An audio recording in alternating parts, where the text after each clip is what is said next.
I'm glad that Andy Burnham says he really wants to do this, he just can't find a way, because I think there is a way, and I'm really keen to present that to the Prime Minister and say, here's a really easy way of doing it. If you're so keen, here you go.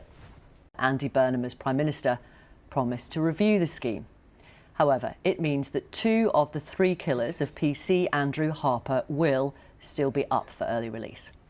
The officer who served with the Thames Valley Force was killed in 2019 when he was dragged by a car down a country road as 3 teenagers fled the scene of a quad bike theft. Here with us in the Newsnight studio is the Conservative Police and Crime Commissioner for the Thames Valley Force, on which PC Harper served. He's Matthew Barber. Welcome to Newsnight. Today, your Chief Constable said he certainly would consider joining the Police Federation Union in possible legal action against the government to bar these 2 men coming out. Do you back him?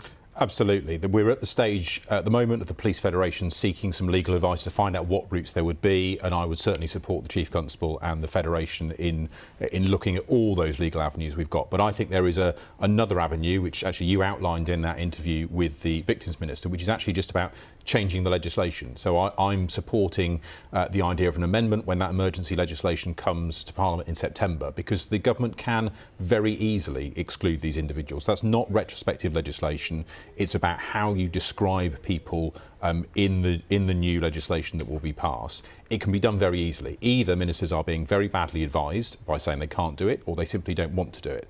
And I think it's a big mistake. I think the government have an opportunity before that legislation comes to Parliament in September to backtrack on this, to do the right thing and to exclude those individuals from early release. Otherwise, they're going to be in a really difficult situation, I think, when Parliament returns, where potentially their MPs get forced into a situation where they have to vote directly. Do Labour MPs want to go through the lobby and directly vote to let those 2 individuals out of prison? You actually wrote to Prime Minister Burnham and the new Justice Secretary last month, I understand, urging the government to, specifically about this case, consider blocking their early release. Did you get a response? I've had no response to either of those letters. We've had nothing. The Chief Constable also wrote to the Prime Minister, and as of today has had no response either. And it is ironic that, as you say, that this is the case that kicked off the huge public controversy about this legislation. Lots of problems with the legislation more broadly, and of course it's welcome that rapists and sex offenders will now be excluded, even though only a few months ago the government was saying that wasn't possible and whipping their MPs to keep those offenders on the list. Okay. But now they're making these changes. It's ironic that they won't go that extra step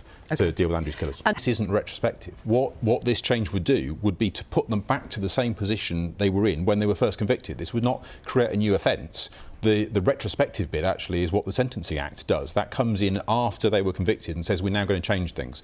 What I'm suggesting is that actually we just put them back to the situation they were in when they were convicted of that offence. And I'm glad that Andy Burnham says he really wants to do this, he just can't find a way, because I think there is a way. And I'm really keen to present that to the Prime Minister and say, here's a really easy way of doing it. If you're so keen, here you go.